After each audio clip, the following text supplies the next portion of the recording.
Bing, when the email from Heaven's Fire. Was I interested in taking part in the soccer sweepstakes to celebrate the World Cup? No, I replied. No, I am not. Firstly, the sport is called football. Secondly, I always get lumbered with Panama in these sorts of things. And third, while AntMan and the Wasp will be released in the US on the 3rd of July, it won't be released in the UK until the 3rd of August. Why? Well, whilst Disney have not confirmed why the film is getting such a late release, it could possibly be related to the World Cup taking place from June until mid-July and keeping a lot of potential audiences away.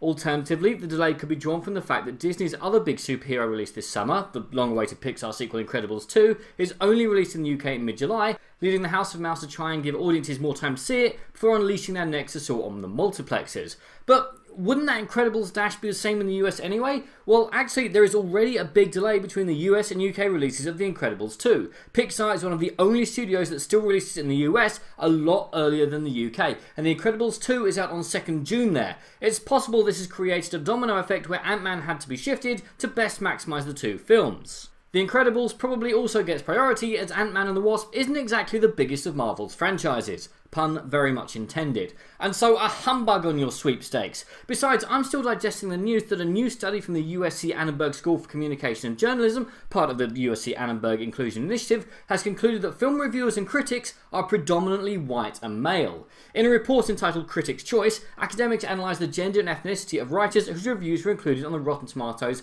aggregation site for the top 100 grossing films at the US box office in 2017. They reported that of the 19,559 reviews that were found, 77.8% were written by men and 22.2% by women. A similar ratio was found to exist in the top critic subsection, i.e. writers whose work appears in major publications, where the balance was 76% to 24% in favour of men. The picture is even worse when it comes to ethnicity. The report suggests that 82% of reviewers are white, with 18% from underrepresented racial ethnic backgrounds. And broken down further, the report says that while white males contributed 67.3% of reviews, women of colour wrote only 2.5%, a ratio of nearly 27 to 1. White women contributed 21.5% and non-white men 8.7%. So if you would like to redress the balance, then please, please, please do so. The world needs more voices criticising Jai Courtney and James Corden.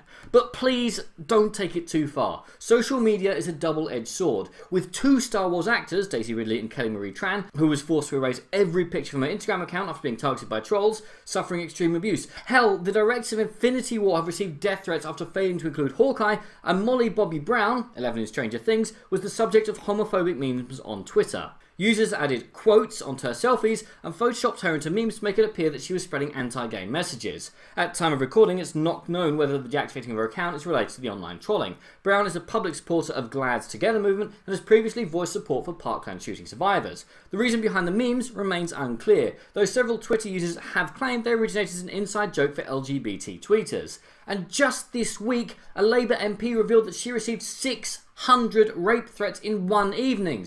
This is not acceptable. Whilst you have the right to criticise and disagree with aspects of films and all areas of life, this is disgusting. If you wouldn't say it in real life, then please don't say it online. Finally, Comcast Corp on Wednesday offered to buy a big chunk of 21st Century Fox's Entertainment International assets for $65 billion, kicking off a potential bidding war with Walt Disney Co. as the two media titans vie for supremacy in a business dealing with tumultuous change.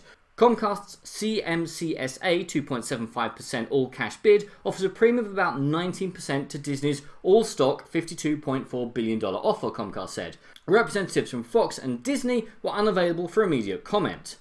Translated into English, after making a new higher offer to acquire Fox's assets earlier today, Comcast is now taking their case to the company's shareholders directly. It's been widely known for months that prior to the announcement of Disney reaching a deal to buy most of Fox back in December, Comcast, cable giant and owner of NBC Universal, had made its own attempt to negotiate a purchase of the same nature.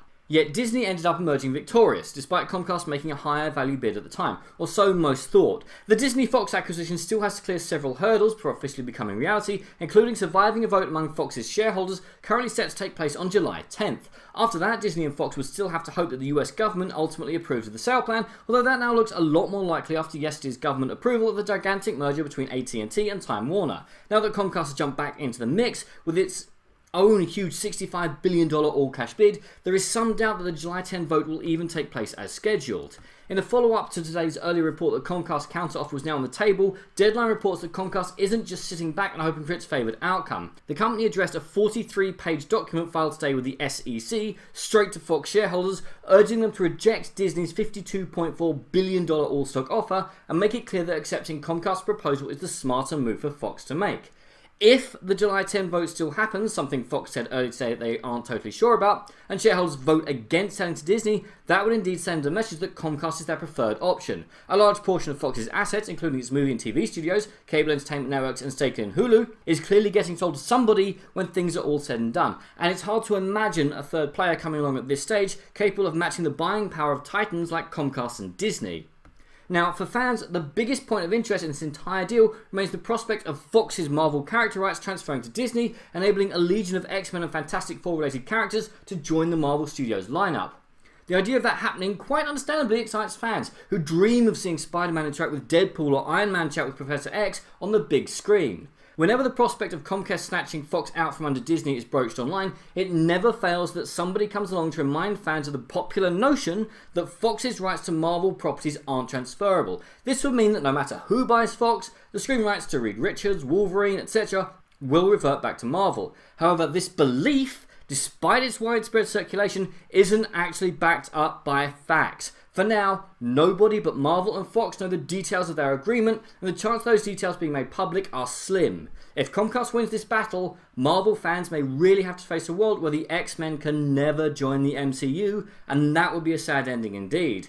Either way, I'm still unhappy with the idea of one company owning this much of the entertainment world. But with that said, what do you guys think, and how much would you bid if you were in Comcast's place? Comment below, let me know. I'm Daniel, it's been a Movie Wrap News. If you've enjoyed this video, please like, share, subscribe, and consider supporting us on Patreon.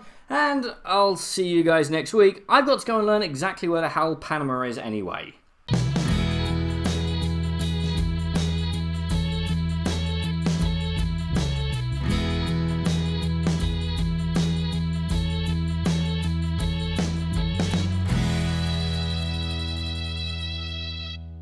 Made possible by contributions from viewers like you. Thank you.